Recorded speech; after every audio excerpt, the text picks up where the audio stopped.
Welcome back to my channel. I am Koala and this is my little nook in this end of the universe that we call YouTube. I am a shamanic practitioner, mainly within Nordic shamanism, and I'm here today to talk about Rune of the Month for July. And in this video I'm going to talk about what the Rune of the Month is. I'm going to talk about the energies of July and what the Rune of the Month can tell us about that. And then I'm going to talk about the positive effects on us, the negative effects, and then I'm going to give some advice for how to handle the energies in July. And before I go into all of that, I want to just thank you for being here, for watching my content, and if you like this video, please give a thumbs up. And if you want to know more about runes, Nordic shamanism, animism, witchcraft, and related topics, then please click the subscribe button. This video is also visible on my other channel, so I have two channels. Koala's Creep In is the channel where the kind of educational material that I just mentioned, and then I have Koala's Runes, which is a channel completely in English with the runes of every day, so the energies of every day together with a message from the runes on how to handle that day's energies. So follow both channels if you like my content. And yeah, I think that's all I want to say right now. You can also join my Patreon if you want to take a course in runes, or just join me in ceremony and support me over there. So, what is Rune of the Month? So, Rune of the Month is something that we deduce by number magic. And the number for July is the number 17. And the 17th rune of the Uthark is Berkhana. So, the Rune of the Month for July is Berkhana. And this is the rune of the Earth Mother, is the rune of the Birch Tree, and is the rune of the home of the Black Elves. And I will get to that in a few minutes. So the energies of July is going to draw us closer to the earth, and it's going to almost push us to get closer to the Earth Mother and to lie in her embrace and being held by her.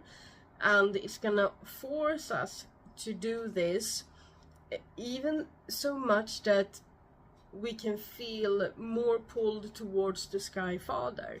Remember that if you feel like you're being pulled towards the sky rather than the earth, that is because you are probably afraid to ground yourself and to be held by the Earth Mother and what that might entail. Because the energies of July are going to push us to not just ground ourselves in the Earth Mother and being held by her, it's going to push us to ground ourselves in our own bodies. And that can be challenging, and it can be something that we don't want to do if we don't feel comfortable in our own bodies. It can be that you are in pain, maybe you have some chronic conditions that makes you don't want to be in connection, in a deep connection with your body on a daily basis because you don't want to feel the pain.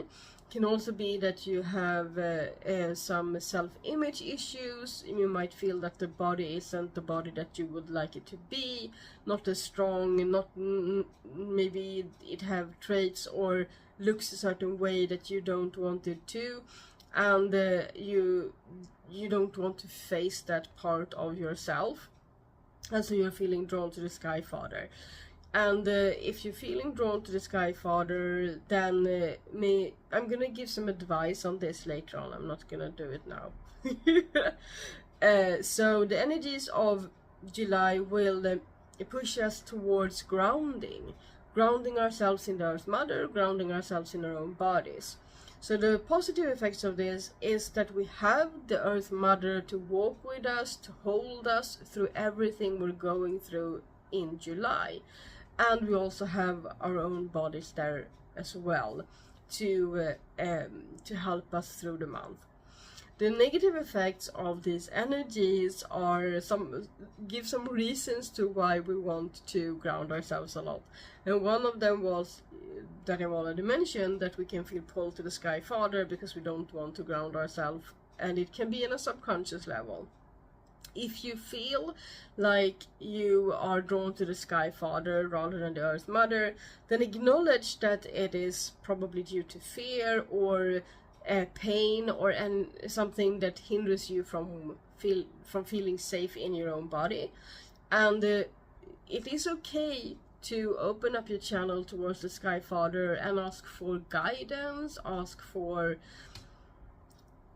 wisdom, and if you want to journey, like do shamanic journeying or meditation and that sort of thing, deep meditation or drum journeying during this month, make sure that you land on your feet afterwards, and don't go flying and then don't ground yourself. So a good thing to do is to actually journey to the part of the cosmos that is represented by this rune. So this is the map of cosmos, and we have the middle world here, and here is Berkhana, the home of the black elves, and here is the sun rune that represents the home of the light elves. This is also the dark side of the tree, the shadow side of the tree, and the sun rune represents the sunny side of the tree of life.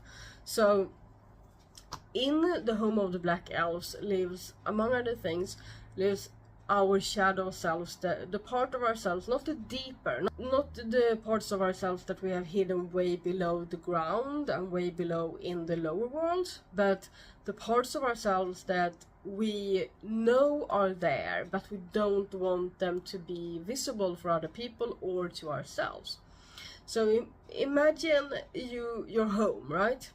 And you're gonna have people over and you're dusting, you're cleaning, whatever, and then you have stuff that you know that they are there but you don't want people to see them, so you maybe you put them beneath the bed or in a closet or in a room that no one gets to enter. You know they're there, you just don't want people to see them. Maybe you even have a storage or a wardrobe or anything that where you hide things that you don't want anyone to see and that you don't want to see. Like it's like a space that you haven't touched in ages, but you know what's in there. It's your deepest, darkest secrets, right? And that is what the home of the black elves is within us. It is the part of ourselves and the shadows of ourselves that we don't want other people to see and maybe not even touch ourselves. And these are the things that we might be pushed to go face to face with during the month of July. So, and that can be hard, it can be really challenging. So my advice for July is to remember that the Earth Mother is there for you, to only go upwards for advice and guidance, and to be in the Earth Mother's embrace, and to get to know your body, to ground yourself often, and don't shy away from the challenges that you are being met with. And remember that just because you don't want people to see some things doesn't mean that they're not already visible. So you don't have to take them into the light. What you need to do, or what is good to do, is to meet the challenges as they come and to recognize what they stand for and accept maybe parts of yourself that you haven't wanted to accept earlier. And if you want further guidance throughout the month, then follow Koala's Runes, my other channel, and every day I share videos on the energies of the day and some messages from the runes that can guide you, because there will be days in July where you can work deeper with this, or where you can get some guidance on specific topics that when you're going through them. So that was a lot, but I think I'm done. And yeah, walk in beauty, walk with Berkhana through the month of July. Xingling.